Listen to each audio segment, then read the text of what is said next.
This is the Pharmacy Future Leaders podcast, part of the Pharmacy Podcast Network. Pharmacy Future Leaders is a podcast dedicated to pharmacy students by pharmacy students who are committed to making an impact on our healthcare system and providing optimal patient care as innovative and leading pharmacists. As Pharmacy Future Leaders, we dedicated our lifetime of service to others through the profession of pharmacy. We will consider the welfare of humanity and relief of suffering as our primary concerns as we apply our knowledge, experience, and skills to the best of our ability to assure optimal outcomes for our patients. And now, here are your hosts and Pharmacy Future Leaders. Welcome to the Pharmacy Podcast Network. I'm your co-host, Haley Ward, for the Pharmacy Future Leaders. On today's episode, we have University of Colorado School of Pharmacy's very own Lee Amaya. Lee, welcome to the show, and thank you for taking time out of your busy schedule. Thank you guys so much for having me. So how's that going? The last time that we spoke, you were telling me you're getting ready for a big move. How does it feel to uproot your life for PGY1 residency? It's been extremely stressful. So, having to move, set up, get ready for the NAPLEX, get ready for the MPJE. But it's been rewarding as well, I think. So I'm really excited to start, but terrified at the same time. Yeah, that makes total sense. Do you have family where you're moving, or is this all for the PharmD? So this move is totally just for, residency training after pharmacy school. I don't have any family out there. This just seemed like the program that fit me, my personality really well. People really talk about, getting into residency program. It's all about fit. That's what everybody told me. And it's so true, because I had, multiple interviews, and this one just felt like home. So it was totally a career-based decision. All right. So before we get too in depth into the residency status, which I really do want to hear about, I want to go back to the basics. So why did you pick pharmacy? What was it about the profession that just made you say, this is for me? I think I originally chose pharmacy based off of not only my undergraduate experience, but also after undergraduate. So I took a year off because I wasn't 100% sure pharmacy was for me. During undergrad, I took a lot of classes that were similar to my pre-med classmates. And so at one point I thought maybe I'd go into medical school, but I had to take that year off to really search and find my feelings, because I did take the MCAT. I did get ready to apply for medical school, and I couldn't press the submit button on the application. So I ended up applying to pharmacy school instead, which I think was a really great decision. I think the things that molded that were my undergraduate research. So I did drug delivery with these things called protocells and nanoparticles. And I thought that part of pharmacy was really awesome and interesting. And I don't know, the PharmD opened up a lot more doors than the MD did, I felt at the time. And as I went through a pharmacy school, that became really apparent. So I'm really happy with my choice. So why Skaggs? From so many schools that you could have chosen from, why did you decide to go there? That's a great question. And I think going into the application process for pharmacy school, I really didn't see myself leaving New Mexico. So I'm originally from Albuquerque, New Mexico, and thought that I was going to go to the University of New Mexico School of Pharmacy or College of Pharmacy. And I only applied to 3 other schools outside of the state. Colorado was one of them. University of Washington in Seattle was the other, and University of Southern California.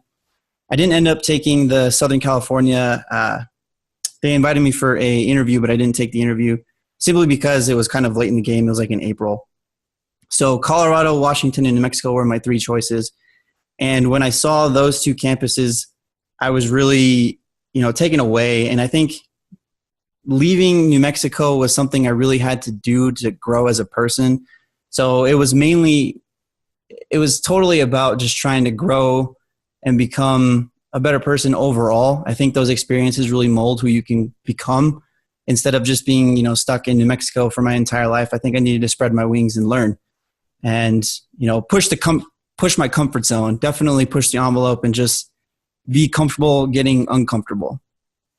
And I think what kind of Colorado versus Washington, that was a really tough decision because I liked both schools a lot. But I think Colorado is just a lot closer to New Mexico, and that's ultimately why I chose that.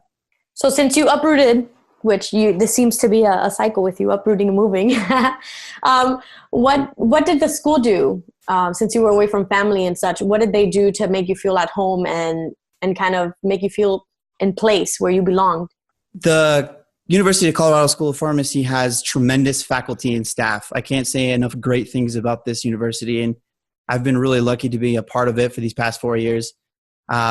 They just did everything. Honestly, if you had an issue, you could just go to Office of Student Services and they would take care of you. Anything, from being maybe just lonely. I know some students from out of state felt that way. Or if you needed help getting information about living situations. I know most people, there is an apartment complex right next to school, but it's really expensive. So the school did a really good job of trying to give us places to live if we're moving from out of state, if we're not familiar with the area. And the faculty really molded what I wanted to do post-graduation. So that's why I chose postgraduate training, residency, based off of them.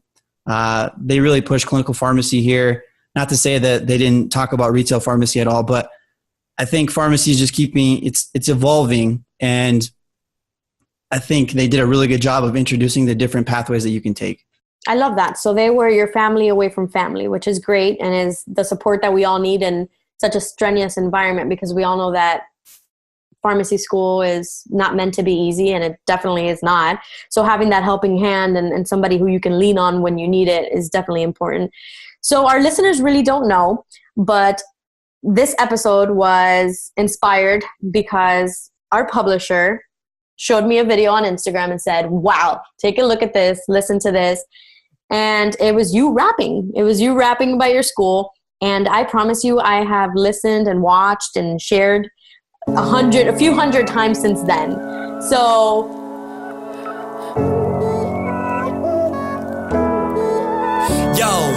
let's take a trip down memory lane to recognize the school that left me better than I came. Now professionalism is steady flowing through the veins, and infected with wisdom to analyze gram stains.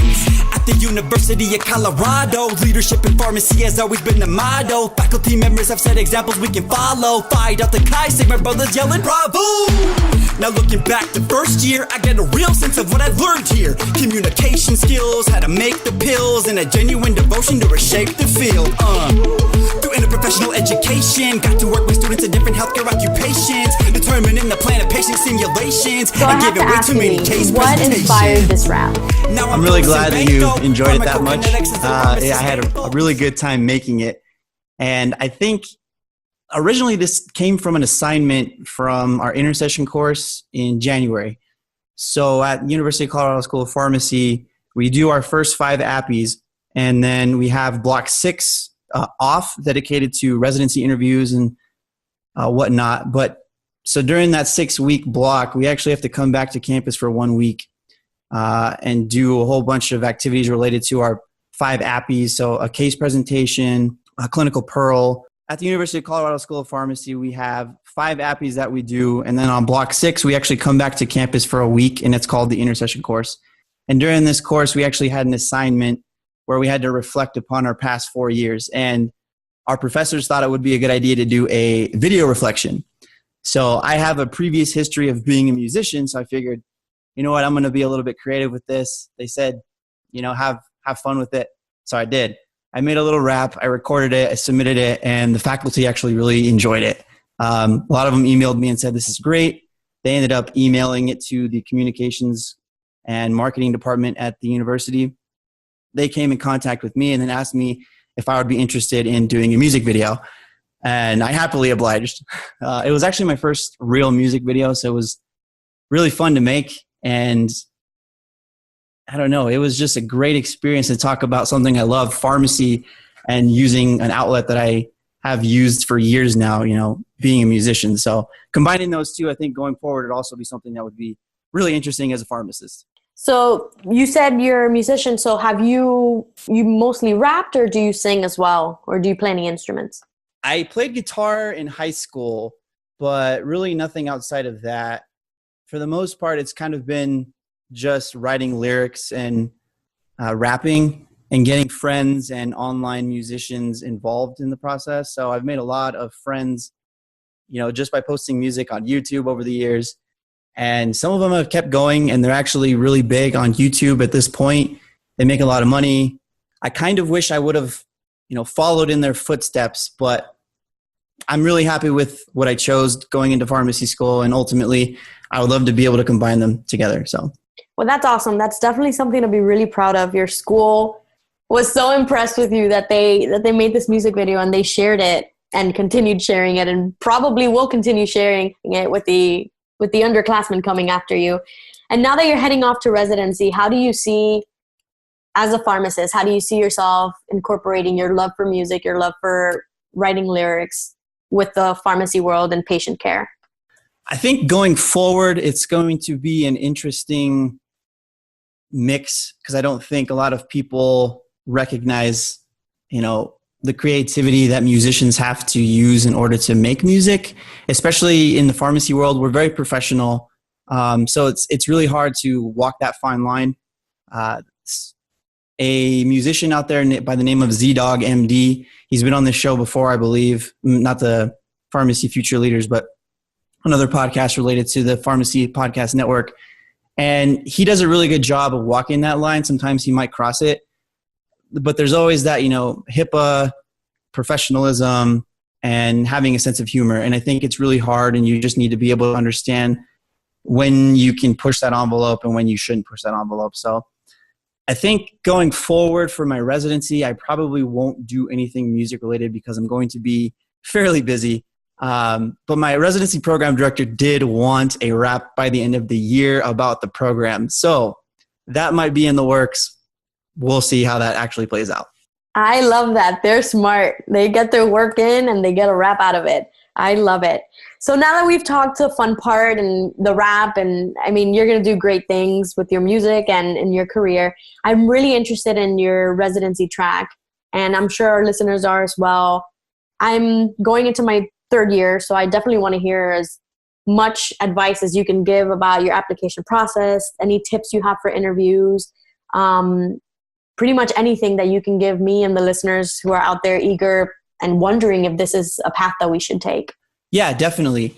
So I think before I get into it, I'd just like to say that, my experiences are going to be different from somebody else's experience. So for the listeners out there and the, students who are P2s, P3s, and P4s, just know that what I say might be different from what somebody else says. And I think it's a great idea to get a bunch of different people's opinions and then kind of form your own. But I guess I can start with, before mid-year and trying to decide which residency program to get into or to apply to.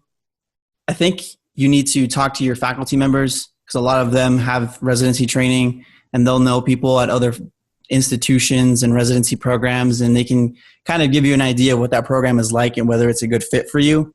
So for me, I really liked the academia part of residency. So I think eventually I'd like to become a professor.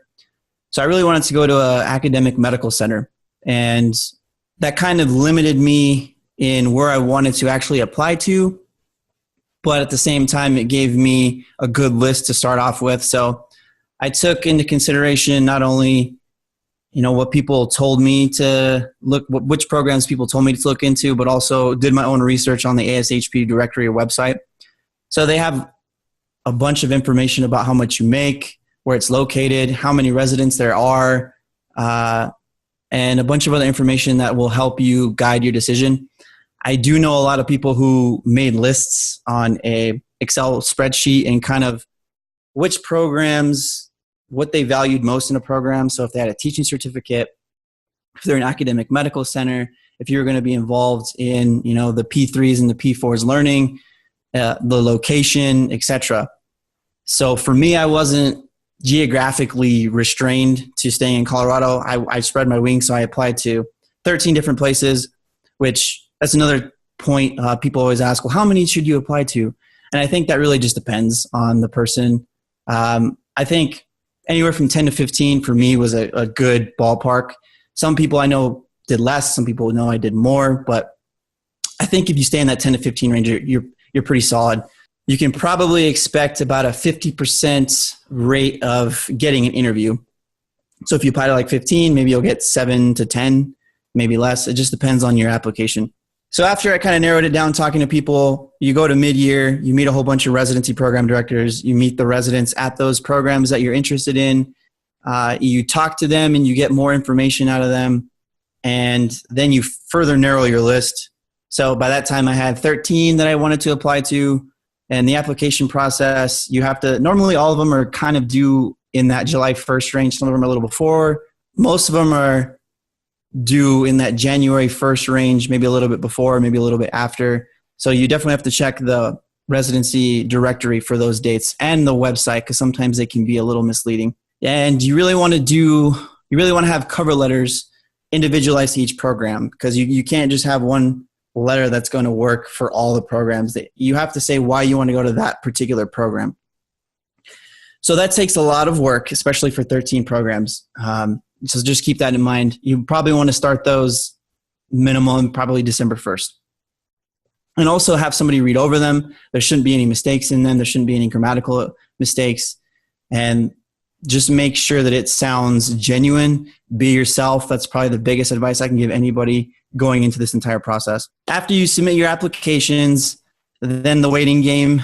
You have to wait a couple weeks to hear back from programs, and you'll get an email saying, congratulations, or unfortunately we weren't able to invite you for an interview. So you'll probably get a mixed bag of those. But for the interviews that you do get, most of them will have certain dates that you can pick from and pick your top 3. So in preparation for the interviews, this is make or break. So essentially most programs, they're not really going to look at your application during the interview. They're going to ask you questions to figure out if you're a good fit based off of personality. So during the interview, they're going to ask you questions like behavioral type questions to see how you react in certain situations under stress, if you're somebody who they'd want to work with for a whole year. And also if you're going to be able to take the demands of residency. So definitely utilize anything that your school has to offer. My school had a career services manager who offered mock interviews, and I took advantage of that, and that was really helpful. She was able to give me ideas about feedback on any types of little things that I would do during the interview that maybe come off as a little not professional, or just give me feedback to do a better job during the interview. So I can't speak highly enough of trying to do a mock interview if your school gives you that opportunity. And there are also a whole bunch of questions that you can look before the interview. Definitely take time to look at those and practice your answers. You don't want to sound rehearsed during your interviews, but definitely you should look over those questions, because for the most part, a lot of them ask similar questions just in different ways.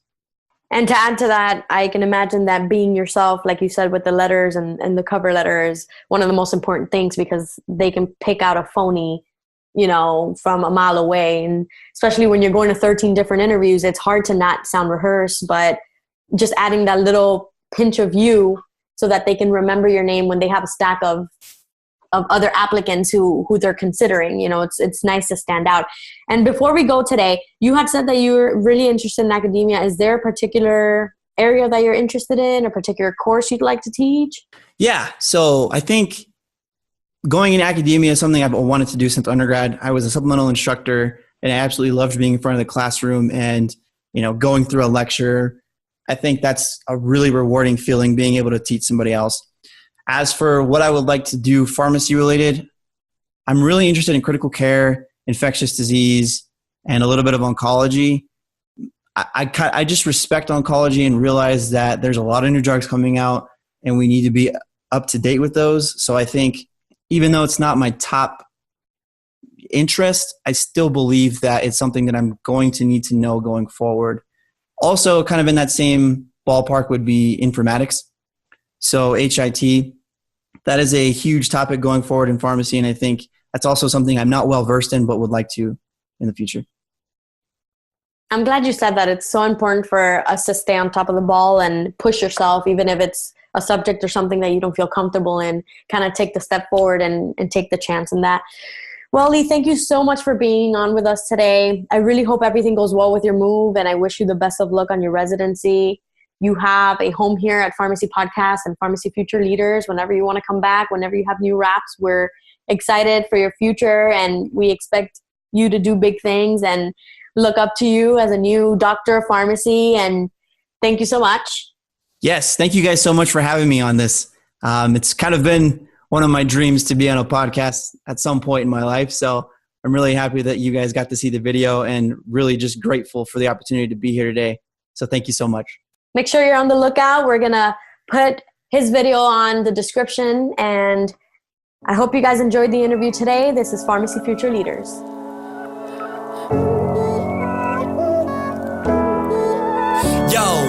Let's take a trip down memory lane to recognize the school that left me better than I came. Now professionalism is steady flowing through the veins, and infected with wisdom to analyze gram stains.